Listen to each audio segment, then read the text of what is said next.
عمرك وقفت كده وسألت نفسك أنا مين بجد؟ مش اسمي، مش شغلي، مش الناس شايفاني إزاي، لأ أنا مين؟ إيه اللي بيحركني؟ إيه اللي بيحدد قراراتي؟ لأنك من غير ما تعرف نفسك وتعرف قيمك ومبادئك هتكون بالظبط زي اللي ماشي في الشارع وهو مش عارف هو رايح فين، عمال يجهد في نفسه وفاكر إنه بيعمل اللي عليه عشان يوصل، وبيكتشف في الآخر إنه أصلا معهوش العنوان.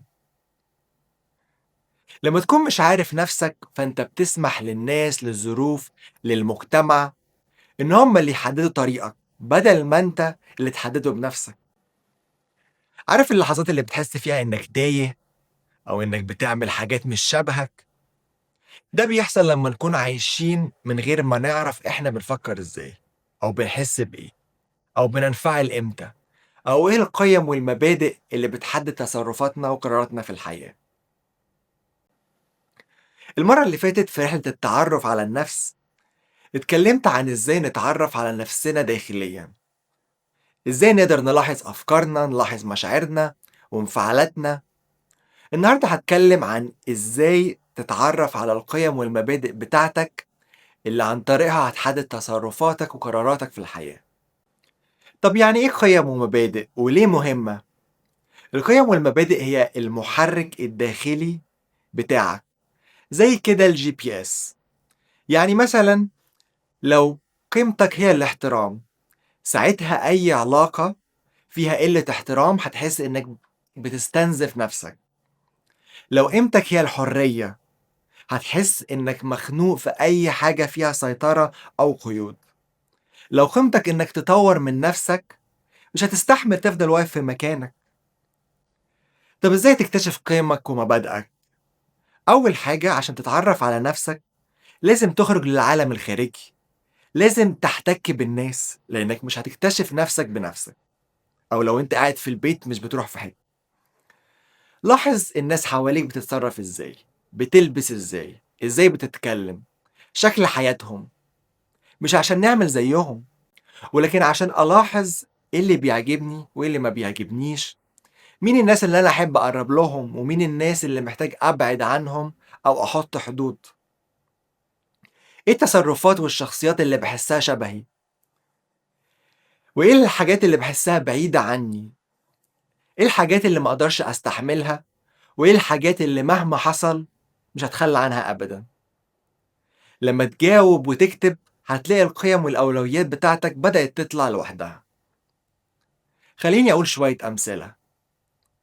لو اكتشفت إن من أولوياتي إني أكون في صحة كويسة وعندي جسم رياضي مثلا، دلوقتي محتاج أسأل نفسي طب ليه دي حاجة مهمة بالنسبة لي؟ محتاج أعرف السبب، لأن الأسباب بتكون هي اللي بتقوي الرغبة عندي إن أنا أحقق الحاجة ديت. ليه في ناس بتبدأ في حاجة ما بتكملهاش، وتلاقي حد بيبدأ يتعلم لغة أو يبدأ يعمل نظام غذائي ما بيكملش؟ هتلاقي إن ما عندوش سبب كافي بالنسبة له إنه يحقق الحاجة ديت. فأنا عاوز أهتم بصحتي عشان أقدر أمارس حياتي اليومية بشكل أفضل، وعشان مش عاوز أعيش بتألم وبعاني بسبب مرض معين. دلوقتي هل مجرد إن يكون عندي الفكرة دي حاجة كفاية إنها تخليني في صحة كويسة؟ الإجابة أكيد هتكون لأ. أفكارك ملهاش علاقة بالواقع اللي أنت فيه لو أنت ما بتحطهاش في الفعل. فأنا لازم أحط الفكرة اللي عندي في أفعال. محتاج آكل أكل صحي يناسبني، محتاج ألعب رياضة، محتاج أعمل فحوصات من وقت للتاني، ومحتاج أعرف برضو إن هيكون في تحديات وبرضو أعرف إزاي أشتغل عليها. ممكن مثلا أكون شخص مشغول طول الوقت، فأنا محتاج أحدد وقت مناسب إني ألعب فيه رياضة معينة، أو إني أنزل أمشي أو أجري، وإني أكون ملتزم بالوقت ده لأن عندي هدف، وهو إني أعيش بصحة كويسة، وده من أولوياتي. فأنا ملتزم ومسؤول قدام نفسي إني أعمل المطلوب عشان أحقق الحاجة ديت. يعني مثلا أنا مش هكون بشرب عصير البنجر بالجزر مثلا بالبرتقان حبا فيه، ولكن بشربه عشان الفيتامينات اللي جسمي هياخدها منه. مش بنزل أتمشى وأجري أو أروح الجيم عشان أنا عاوز أتعب نفسي، لكن بعمل ده عشان أكون في صحة بدنية ونفسية أفضل. فدايما أبص للقيم والأولويات بتاعتي هي اللي هتحدد إذا كنت هنزل أجري أو لأ، إذا كنت هشرب العصير الفلاني أو لأ، عشان في الآخر حياتك بتكون نتيجة اختياراتك أنت مش حد تاني. مثال تاني، لو أنا من القيم بتاعتي الصراحة، ساعتها لما اتحط في أي موقف عارف أنا هتعامل إزاي. هكون صريح مع اللي قدامي حتى لو الصراحة دي ممكن تخلي حد يتضايق أو إنه يكون مثلا مش مرتاح.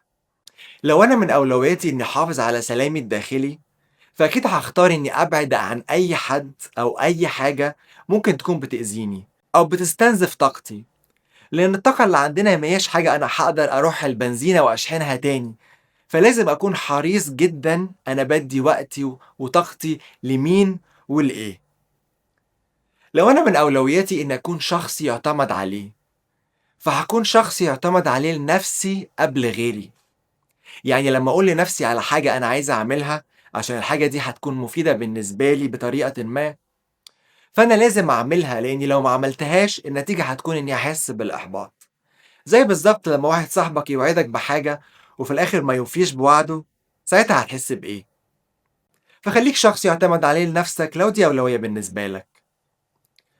اكتب كل الأولويات والقيم بتاعتك وخليك فاكر إن المعرفة من غير ما تطبق ملهاش معنى.